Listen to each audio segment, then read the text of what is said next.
Hi friends, Miss Camp here, teacher at North Holland Elementary and Pine Creek Elementary.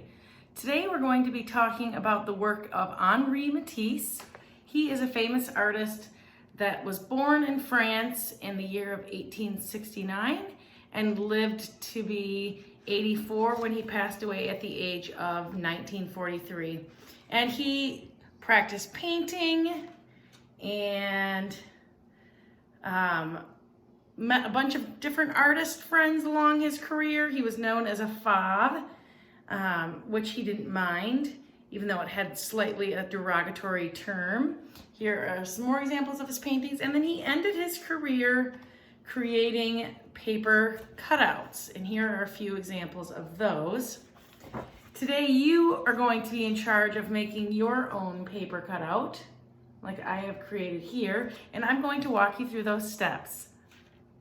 I hope you enjoy, and I look forward to seeing you all soon.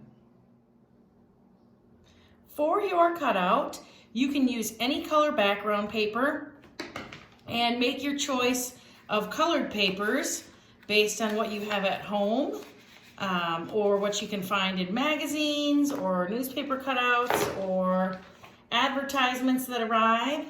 And here you can see one of my finished pieces. You can choose the size of paper you want. You'll notice I have some organic shapes and I have some geometric shapes. So you'll want to use a variety, and you can make yours abstract like Henri also did, or you can make it like something that you see in nature. So if you've noticed a bunch of flowers or bushes that are flowering or trees that are flowering, you could create any of that. If you've been to the beach or you have a body of water near you, or you've seen one from afar, that would be something you could include as well in your artwork.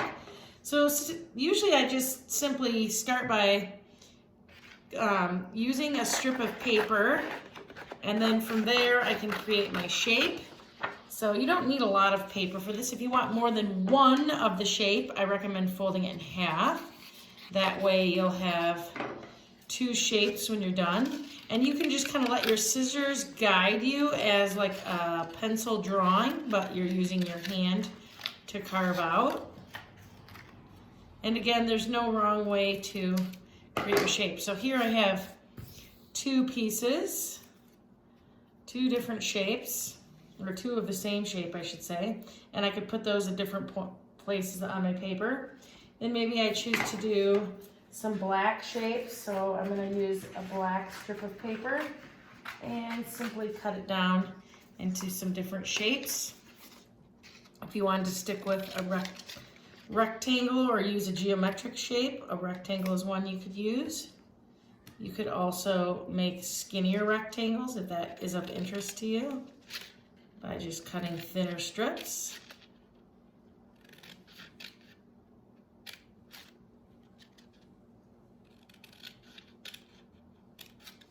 And then once you complete that, you can cut those out and find a location that you think will work well for them. I think I'll put some on an angle over here.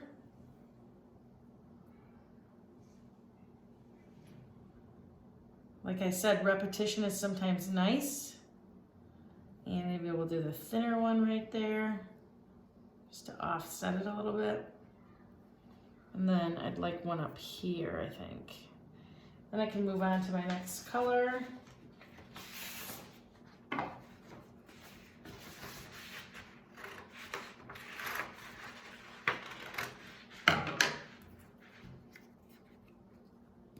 Put this down here.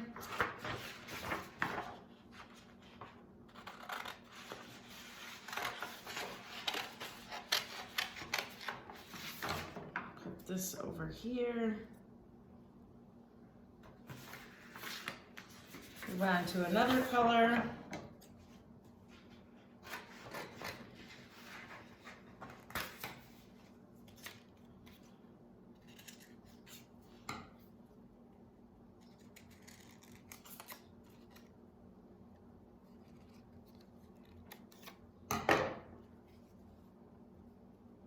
These could maybe be flower petals. Maybe that's something you've been noticing. I noticed there's a lot of flowers in my yard, in my neighborhood. And if you want to make more than one at a time, remember if you fold the paper in half, it will always give you more than one. If you fold it one time, you'll get two. If you fold it 2 times, you'll get 4. So just depending on what you are hoping for your shape.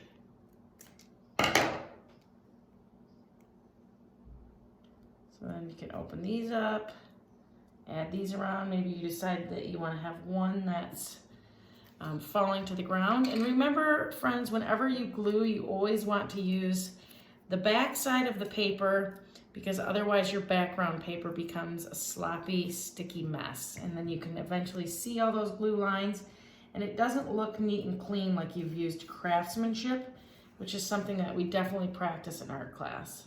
So I'm just putting the glue on the back of these.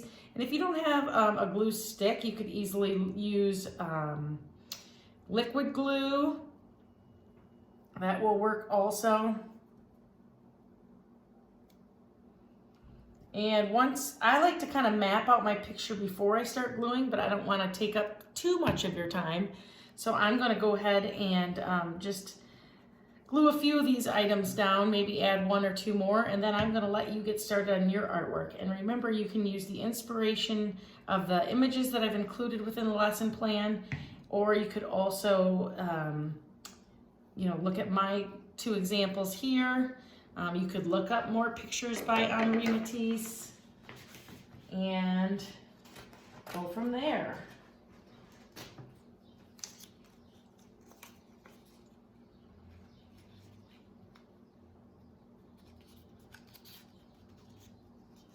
I think on this one I'm going to cut out some triangle shapes just to add one more organic or geometric shape in there. Remember, the geometric shapes are the shapes that all have names, and the organic ones are ones that you often find in nature. The ones that don't have a name and have their own turns and folds, and like a cloud or a piece of popcorn or a key. And if you want to just create an abstract picture that doesn't necessarily represent something that you know you have seen, you are welcome to do so. I'll take these, put these on next.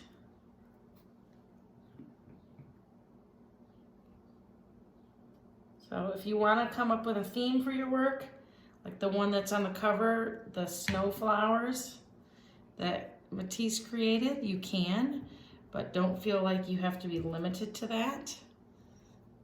And the color choice is up to you.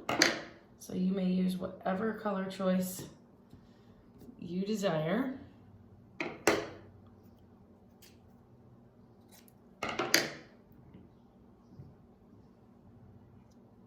have one turning upside down here.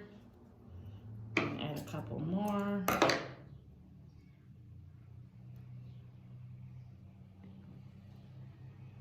Maybe you'll have one turning kind of sideways. And then another one right here. I think I have room for another one.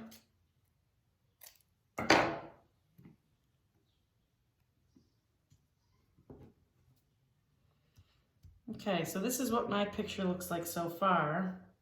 You'll have to decide what you want yours to look like, and how you want to arrange all of your shapes within your space.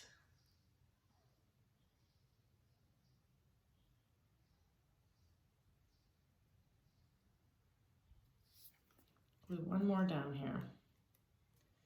So Henri Matisse, a French artist born in 1869 in France, and he lived to be 84, and at the end of his career, he had some of the most fun making colorful cutouts as artworks. You'll find these all over the world, and the Met, I know, has some in New York City. So enjoy, have fun. Don't forget to share your work on #WoLArt. Enjoy!